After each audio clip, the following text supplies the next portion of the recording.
Zach, did you hear all that? Looks like we've already taken our first step into chaos. But such is our duty. We need to accept the chaos, let it inside, then carefully dismantle it piece by piece. And after we've put all the pieces back into their rightful places, the truth will reveal itself. Let's capture the truth and present it with a shiny pair of silver bracelets, Zach.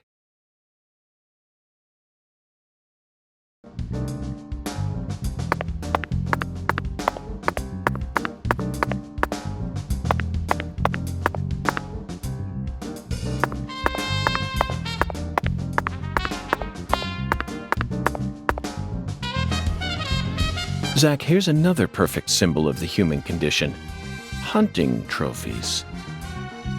And it's a buffalo hunting trophy. Now that's a surprise. I've seen several trophies made out of human skin, but never a buffalo's. Looking at him brings out this strange feeling from within me.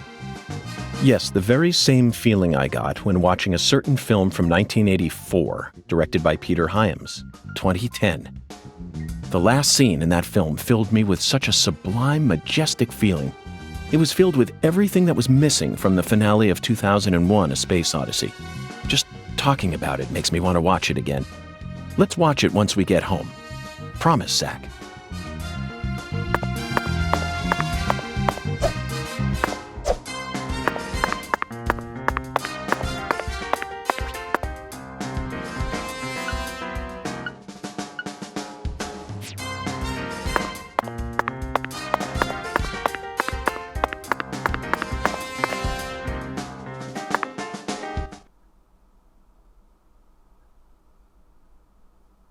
Zach, this is Lucare. I think I'm finally starting to understand what our concierge was trying to say. You can tell this town was built by a very methodical person. No, wait. Maybe they just didn't care, and that's why it ended up this way. It's just another symbol of mankind's obsession with molding nature to fit our own rules.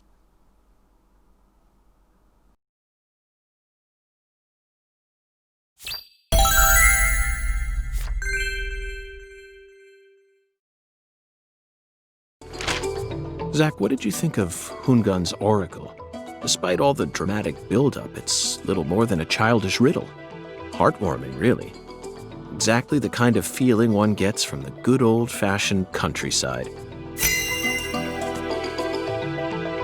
Now let's start by tracking down those 10 maidens. The oracle gave us a place and an act. We need to go to the Shrine of Hunger and fell 10 maidens. Now where in this town can one satiate their hunger? The hotel, Alexis's Diner and Lane. This is it, Zach. There are even pins and a bowling ball on the sign. I bet we'll be able to eat some Cajun cuisine and bowl there. Maybe even both at the same time. Nice job, Zach. I knew you'd be able to find it. Now for the other oracle. There's no flying serpent on this map. Could it be a contrail or perhaps a dragon? I'm sure we'll find out later. First, let's just figure out where we need to go. Do you know what the ambiguous 0 represents? 0 is usually treated as a base number, but under what conditions would a base number be ambiguous? The answer is temperature, Zach. Yes, 0 degrees Fahrenheit is minus 17.7 degrees Celsius, and 0 degrees Celsius is 32 degrees Fahrenheit. You'd be hard-pressed to find a more ambiguous 0 than that. The Clarkson Food Delivery Services Cold Storage Warehouse. That's got to be it. Even with this blazing sun in the sky, they can easily keep the temperature below freezing. Be honest now, Zach. You knew the answer from the very start, didn't you?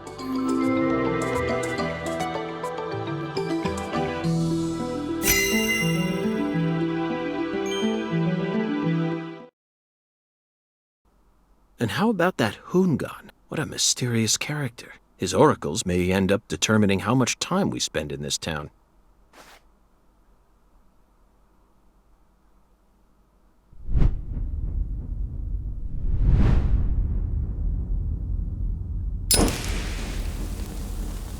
Sorry, boss, but this is a smoke-free hotel. If you're dying to smoke, head out the entrance and you'll find a smoking area in the rear parking lot. Don't tell me. You're the At bellboy. your service, boss. Are you good friends with the concierge and the chef? We work at the same place, yeah. But, I can't really say whether we're good friends with each other. We're all professionals, though. Nothing more, nothing less. I believe we've struck gold here, Zach. It just screams Deep South, actually. No, it doesn't. This is all his charm. So, if I want to smoke, I should go out the entrance and around to the rear parking lot? Bada bing, bada boom. Okay. I'll play by your rules.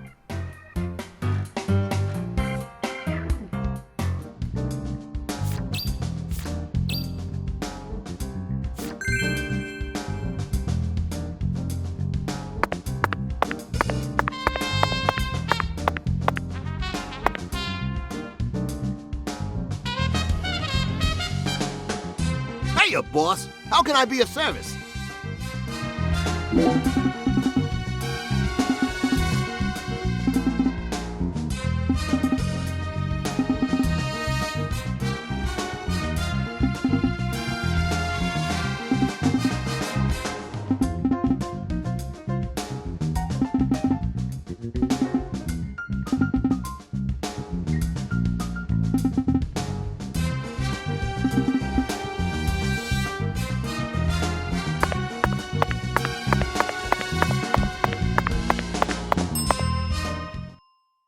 We always strive to provide our guest with the finest of service, sir. Our humble, bucolic town does have its inconveniences. Shopping, in particular, can be a bit of a slog. Therefore, we decided to provide a modest selection of daily necessities right here at our very own front desk. Great. Sounds convenient. Exactly.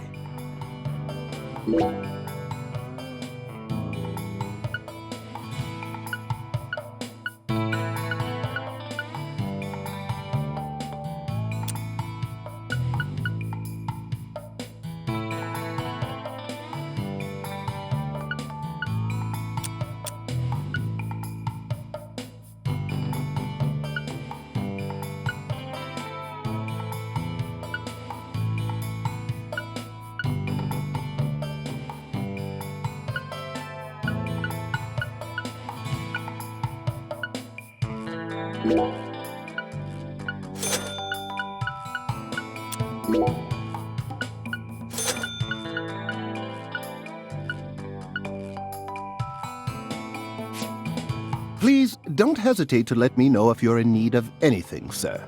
Would you mind if I asked you just one question, concierge? By all means, please ask me whatever you like, sir. Do you run this entire hotel all on your own? I mean, just the three of you? Yes, that is correct, sir.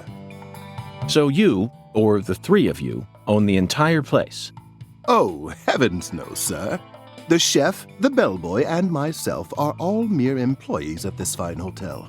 So the Clarksons own this place, too? Not quite, sir. This hotel opened its doors long before the Clarksons came to prominence. Impressive. No wonder this building has such a dignified air to it. Indeed. This is probably the only building in all of Lucare that has managed to retain its original appearance. So who's the owner? I simply must know the name of the person who had the fortune and sense to come into possession of such a fine building. The owner of this hotel is none other than David Jawara, sir. Zach, that's the fourth David. It all makes sense now. It'd be stranger if only the owner was a completely different person. I sincerely hope I get a chance to meet him during my stay here. If I may, Mr. Morgan, sir, I don't think that's such a good idea. Why not? Unfortunately, our owner has a bit of a personality problem. The three of us here describe him as having a fractured mind.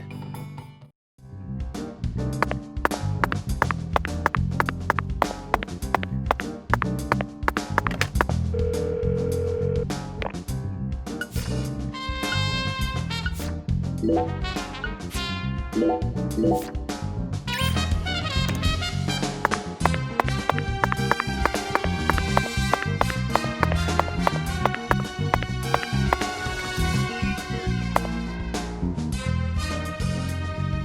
it's a restaurant or a hotel, the key to charming your customers is how you present your bathroom.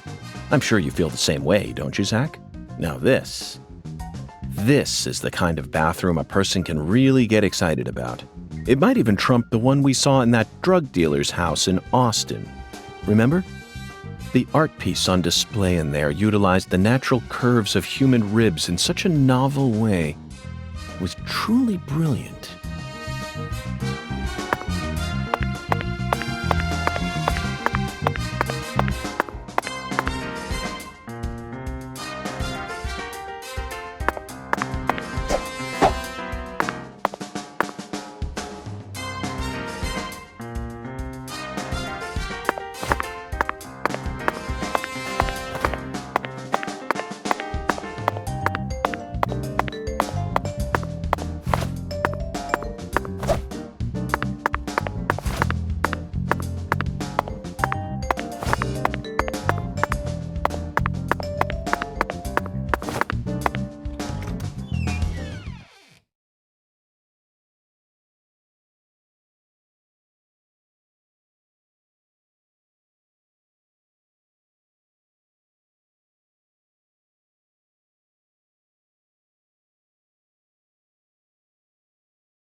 Compared to non-smokers, smokers have a 4.7 times greater chance of getting lung disease.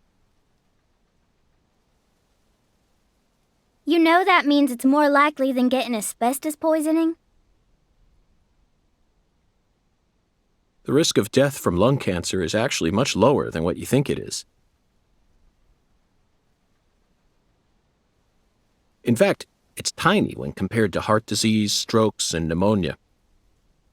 We're always surrounded by easy ways to die, you know. Some people even get randomly struck by lightning and die right there on the spot.